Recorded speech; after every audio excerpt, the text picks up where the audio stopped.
Sejam bem-vindos, vamos dar continuidade a estudando as doutrinas da Bíblia. Quase falhou o nome. Estamos vendo a humanidade na graça, já vimos Cristo, o homem, que nos trouxe a graça não merecida, como um homem perfeito. A grande questão de nós vermos Cristo, como o agente da graça de Deus, foi o fato dele ser homem, mas ter sido o homem perfeito. Nós vimos os aspectos da perfeição de Cristo como homem. E vimos que esses aspectos, depois da morte dele na cruz, nos transmitiram também aspectos como a nova criação de Deus. O homem que foi salvo em Cristo é assim nova criação de Deus. E vimos que os mesmos aspectos que faziam de Cristo o homem perfeito que andou nessa terra foram, de certa forma, herdados por nós depois da salvação que recebemos nele. Vimos, por exemplo, que em relação a Deus temos toda a capacidade de não pecarmos mais. Lembre-se, Deus é santo e nele não há mal nenhum, Mas, e quanto a nós em relação a Deus? Havia essa barreira, mas foi removida por Cristo. Vamos dar uma olhada nos outros aspectos ainda em relação ao nosso próximo. União com Cristo significa união com seu povo, corpo de Cristo. Já sabem onde chegaremos, O corpo de Cristo. Assim como Jesus, o Messias, cumpriu sua missão em amor e em solidariedade com o povo messiânico, representado por seus discípulos, a humanidade que nos transmite é uma humanidade de companheirismo, que se estende cada vez mais, abrangendo aqueles que estão verdadeiramente em Cristo conosco.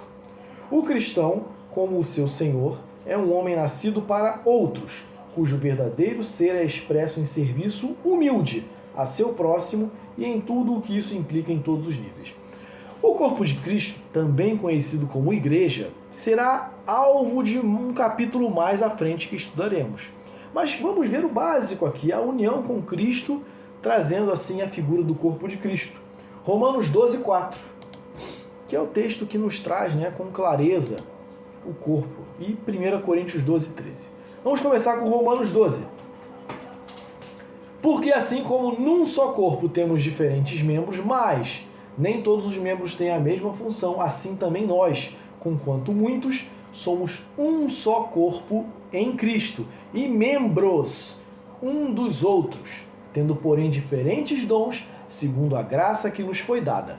Se profecia, seja segundo a proporção da fé. Se ministério, dediquemo-nos ao ministério. Ou o que ensina, esmere-se no fazê-lo. Ou o que exorta, faça-o com dedicação. O que contribui, com liberalidade. O que preside, com diligência. E quem exerce misericórdia, com alegria.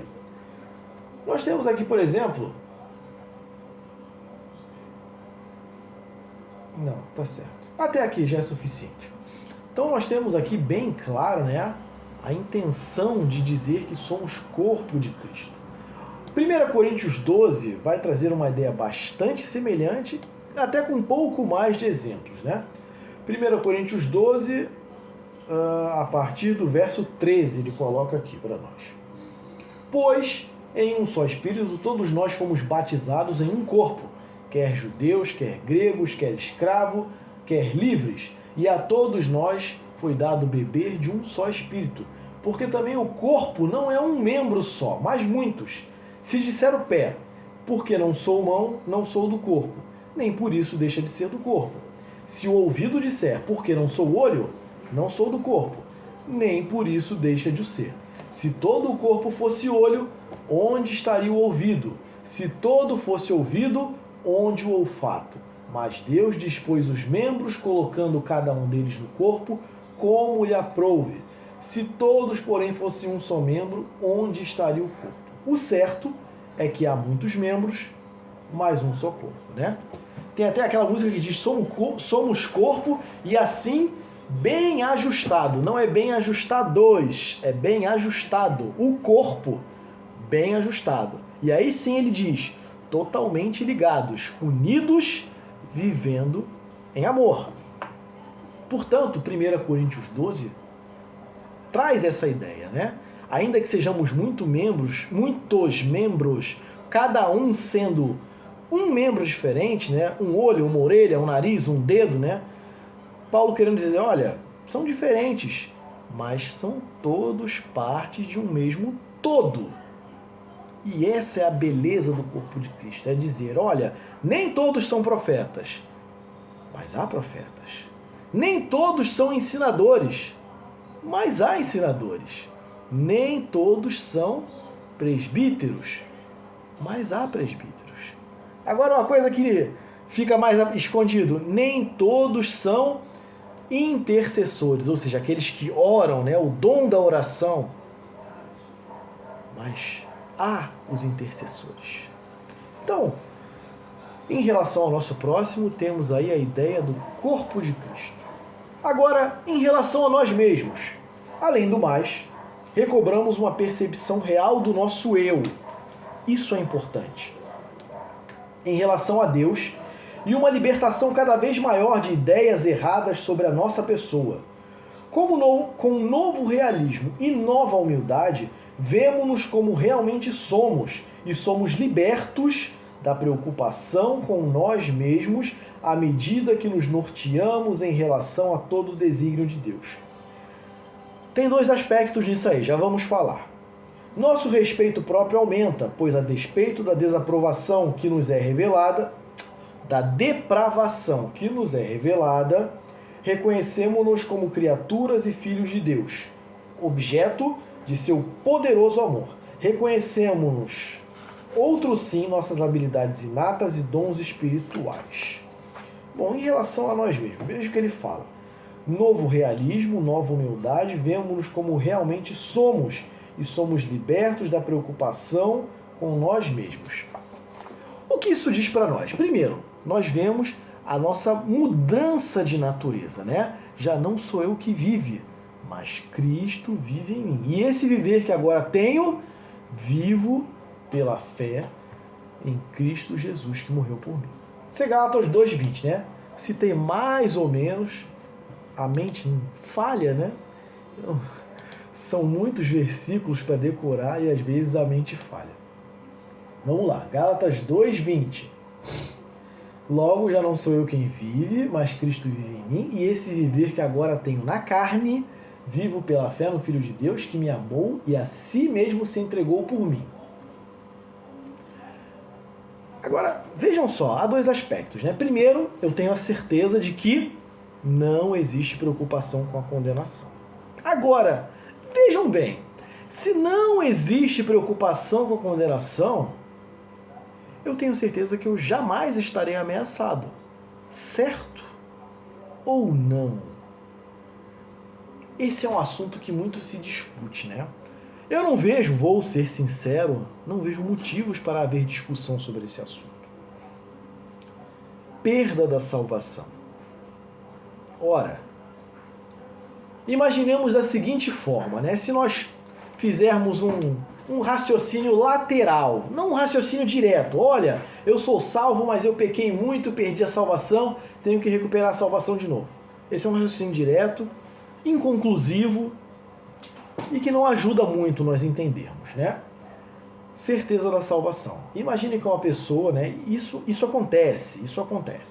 Imagine que uma pessoa se afastou da igreja, cometeu pecados, esteve vivendo deliberadamente em pecado, era salvo, verdadeiramente salvo, mas deixou a sua vida de santificação e foi viver no pecado. Essa pessoa perdeu a salvação? Agora vamos pensar de outra forma para ajudar. Cristo morreu pelos nossos pecados. O sangue de Jesus derramado na cruz cobre multidão de pecados. O sacrifício de Cristo foi tão perfeito que a Bíblia diz: ele morreu uma só vez por todos. Então, se eu digo que eu perdi a salvação, eu não estou querendo dizer com isso que o meu pecado foi mais forte do que o sangue de Jesus derramado na cruz? Não é isso?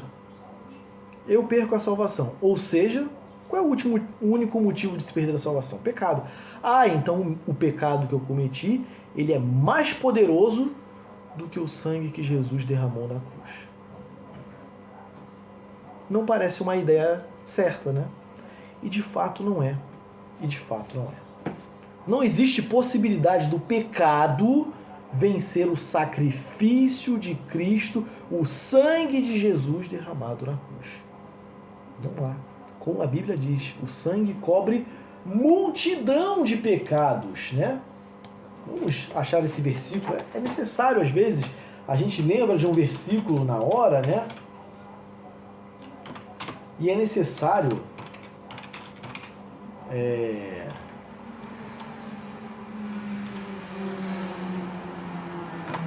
citar o versículo, né?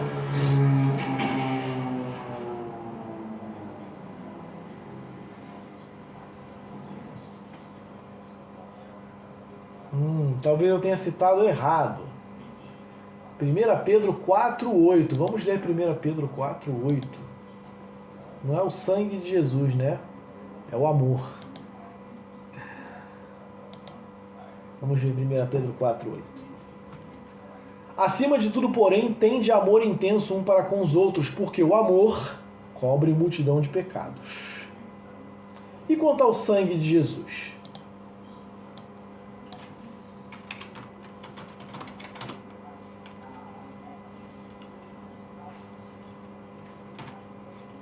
Aí nós temos um versículo mais conhecido, né?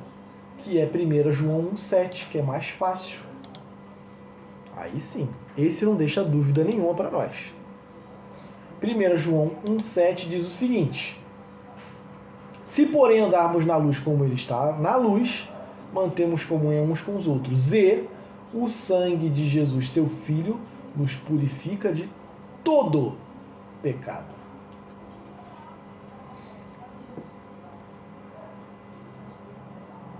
Então, não há dúvida, né? Ainda temos aquele versículo que diz que Cristo morreu de uma vez por todas.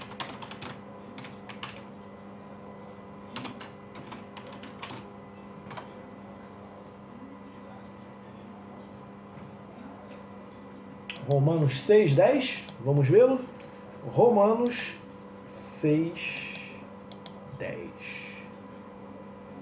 Pois, quanto a ter morrido, de uma vez para sempre morreu para o pecado, mas quanto a viver, vive para Deus. Não era esse não. Era em Hebreus.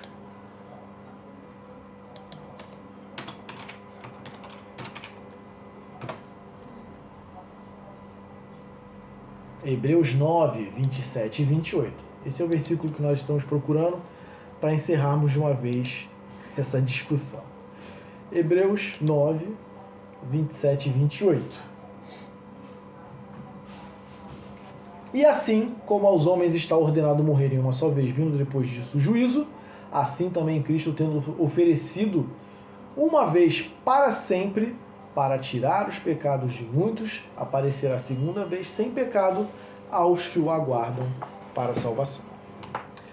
Então nós temos essa certeza, né, em relação a nós mesmos, de que fomos perdoados, estamos salvos, a nossa natureza pecaminosa foi vencida e que a salvação não é perdida, né?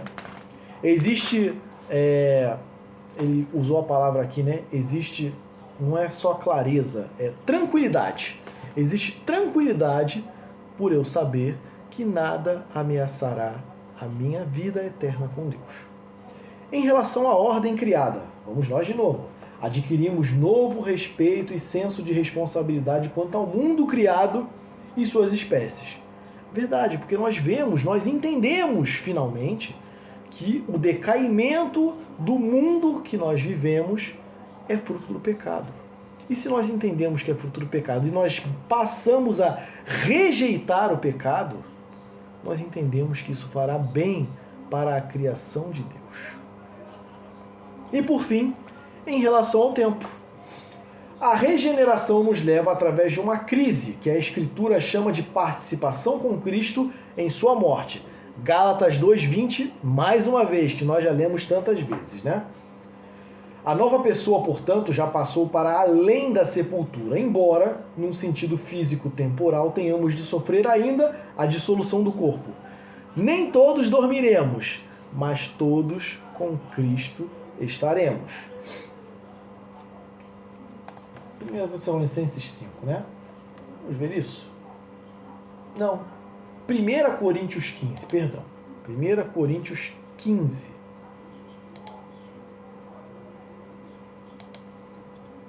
Vamos lá. Verso 50. Isto vos afirmo, irmãos,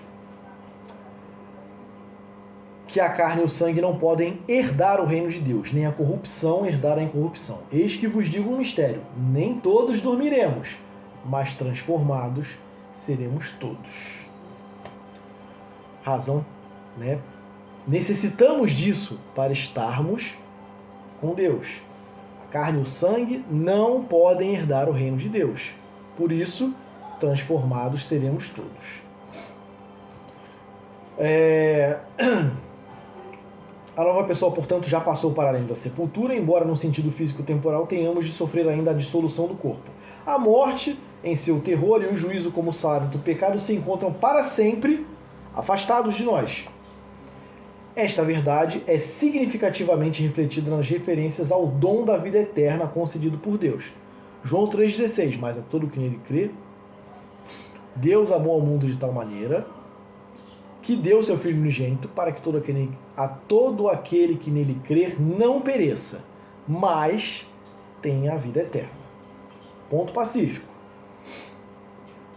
O tempo não é mais um inimigo para os cristãos. É verdade.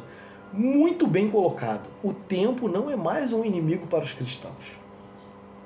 Fugindo desapiedadamente de entre os seus dedos, empurrando-os a cada hora para seu fim inevitável. Eles têm tempo, mas não para desperdiçar, e sim para ser usado no serviço para o qual Cristo os dirige. Essa é uma afirmação realmente maravilhosa. O tempo não é mais inimigo dos cristãos. Se nós parássemos para pensar nisso, nós seríamos tão mais felizes, né? Essa afirmação me pegou desprevenido. Eu não me lembrava dela quando li aqui. Vejam, nós temos uma missão a ser cumprida com o tempo que nos foi dado, né? Temos que levar o Evangelho à humanidade. Não é só o próximo cristão, mas também o nosso próximo. Agora, se nós não fazemos isso, né, vamos deixar o nosso tempo pesado. Mas quando nós cremos que o nosso tempo está no fim, e o quanto isso é bom, né? Se morrermos, quando morrermos com Cristo estaremos, né? O tempo não é nosso inimigo, muito pelo contrário. O pouco tempo vem a ser uma coisa tão boa, porque logo estaremos com o nosso Senhor. A esperança suprema do cristão, né? Se encontrar com Cristo novamente, fisicamente. Agora, o tempo que nós temos tem que ser levado a sério, né? É curto, graças a Deus é um tempo curto. A quem interessa viver neste mundo pecaminoso, sendo cristão? A ninguém. Nenhum cristão tem interesse de viver nesse mundo pecaminoso. Muito pelo contrário. Graças a Deus o nosso tempo é curto, porém a nossa missão é tão importante. Temos de levar o Evangelho às pessoas. Ah, mas a perseguição. Mas o tempo é curto. A Bíblia fala em Hebreus 12, né? Vamos ler Hebreus 12. Hebreus 12 é tão importante para isso. Foi o texto que me veio à cabeça logo que pensei nisso, né? Provação, o sofrimento, a perseguição, isso quando há, né? Ora, na vossa luta contra o pecado ainda não tendes resistido até o sangue, estáis esquecidos da exortação que como a filhos discorre convosco. Animem-se, são filhos. Filho meu, não menosprezes a correção que vem do Senhor, nem desmaieis quando por ele és reprovado. Aí ele diz aqui um pouco mais à frente, né? ainda não tendes resistido até o ponto... Cadê? É Hebreus 11, não é nem Hebreus 12, é Hebreus 11, no finalzinho, né?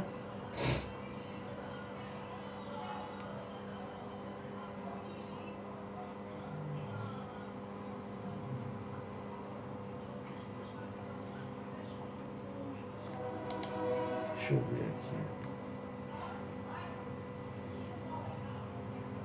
Não é aquele que eu li mesmo, Hebreus 12, 4. Nossa luta ainda não tem resistido até o sangue, né?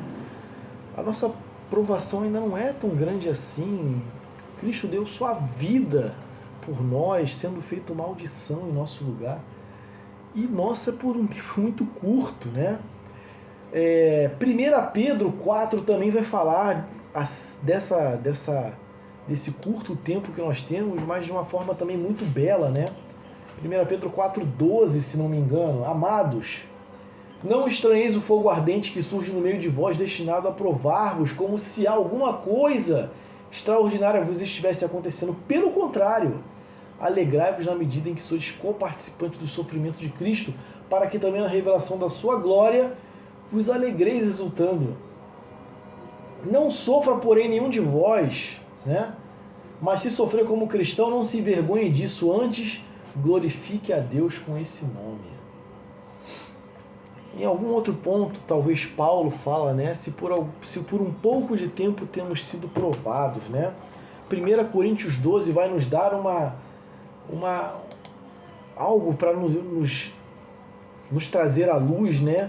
2 Coríntios 12 nos mostra que nesses momentos de dificuldade são os melhores momentos para nós. Tenho me tornado... Aqui. 2 Coríntios 12, 9. Então ele me disse, a minha graça te basta, porque o poder se aperfeiçoa na fraqueza. De boa vontade, pois, mais me gloriarei nas fraquezas, para que sobre mim repouse o poder de Cristo. Pelo que sinto prazer nas fraquezas, nas injúrias, nas necessidades, nas perseguições, nas angústias por amor de Cristo, porque quando sou fraco, então é que sou forte. Então, de fato, né, o tempo não é nosso inimigo, muito pelo contrário. Para o cristão, a percepção do tempo se tornou algo maravilhoso, porque por um pouco de tempo temos sido feitos fracos, mas logo estaremos com Cristo. E assim, nós encerramos essa ideia de nova criação de Deus da seguinte forma: a humanidade na glória. Este assunto será tratado mais detalhadamente na outra parte, mas aqui notamos simplesmente que este é o cumprimento da renovação e restauração do povo de Deus iniciada pela graça nessa era. A humanidade levantar-se-á de novo às alturas de onde caiu. A Escritura refere-se a isto em termos de sermos completamente renovados à imagem de Cristo. Terminamos lendo Romanos 8, 29. Romanos 8, 29 diz o seguinte. Também é um texto conhecido.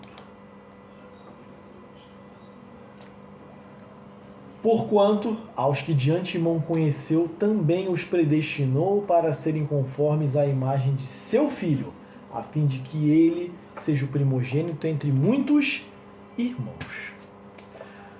Se somos chamados de irmãos de Cristo, né, por natureza, daquilo que temos recebido dele mesmo como nosso Salvador e Senhor, mas temos recebido a vida eterna nele e também, não apenas isso, né, mas a cofiliação em Deus. Se isso não é graça, o que mais seria?